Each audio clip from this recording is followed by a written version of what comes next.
भारत को 1991 के आर्थिक संकट से उभारने वाले अर्थशास्त्री और पूर्व प्रधानमंत्री मनमोहन सिंह ने देश के लिए आगे के हालात को 1991 के आर्थिक सुधारों के समय से भी कठिन और चुनौतीपूर्ण बताया है। 1991 के ऐतिहासिक बजट के 30 साल पूरे होने के मौके पर उन्होंने शुक्रवार को कहा कि कोरोना महामारी के कारण पैदा हुए हालात के मद्देनजर आगे का रास्ता उस वक्त की तुलना में ज्यादा चुनौतीपूर्ण है और ऐसे में एक राष्ट्र के तौर पर भारत को अपनी प्राथमिकताओं को फिर से निर्धारित करना होगा। मनमोहन सिंह 1991 में नरसिम्हा राव की अगुवाई में बनी सरकार में वित्त मंत्री थे और 24 जुलाई 1991 को मनमोहन सिंह ने संसद में अपना पहला बजट पेश किया था। इस बजट को देश में आर्थिक उदारीकरण की बुनियाद माना जाता है। मनमोहन सिंह ने बजट के 30 साल पूर्ण होने पर कहा कि 1991 में 30 साल पहले कांग्रेस पार्टी ने भारत की अर्थव्यवस्था के महत्वपूर्ण सुधारों की शुरुआत की थी और देश की आर्थिक निधि के लिए एक नया मार्ग प्रशस्त किया था।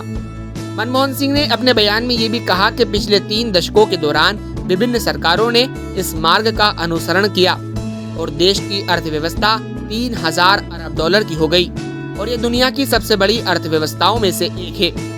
अत्यंत महत्वपूर्ण बात यह है कि इस अवधि में करीब 30 करोड़ भारतीय नागरिक गरीबी से बाहर निकले और करोड़ों नई नौकरियों के अवसर पैदा हुए। सुधारों की प्रक्रिया आगे बढ़ने से स्वतंत्र उपक्रमों की भावना शुरू हुई, जिसका परिणाम ये है कि भारत में कई विश्व स्तरीय कंपनियां अस्तित्व में आई और भारत कई क्षेत्रों में वैश्विक ताकत बनकर उभरा। मनमोहन सिंह के मुताबिक 1991 में आर्थिक उदारीकरण की शुरुआत उस आर्थिक संकट की वजह से हुई थी जिसने हमारे देश को घेर रखा था, लेकिन ये सिर्फ संकट प्रबंधन तक सीमित नहीं था।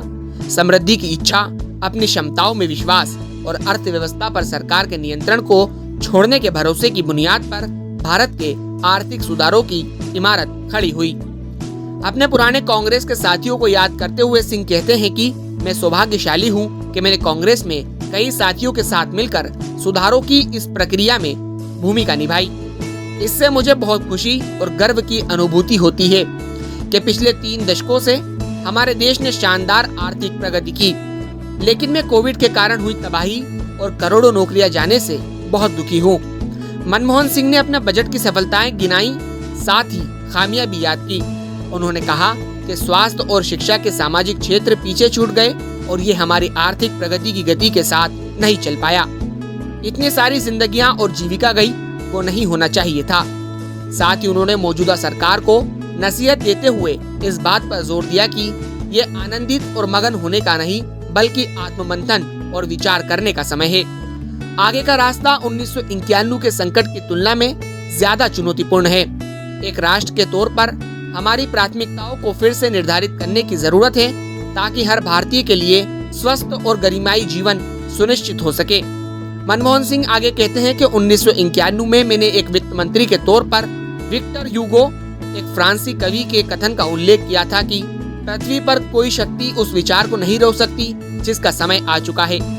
30 साल बाद एक राष्ट्र के तौर पर हमें रॉबर्ट फॉरेस्ट, एक अमेरिकी कवि की उस कविता को याद करना है कि हमें अपने वादों को पूरा करने और मीलों का सफर तय करने के बाद भी आराम फरमाना है।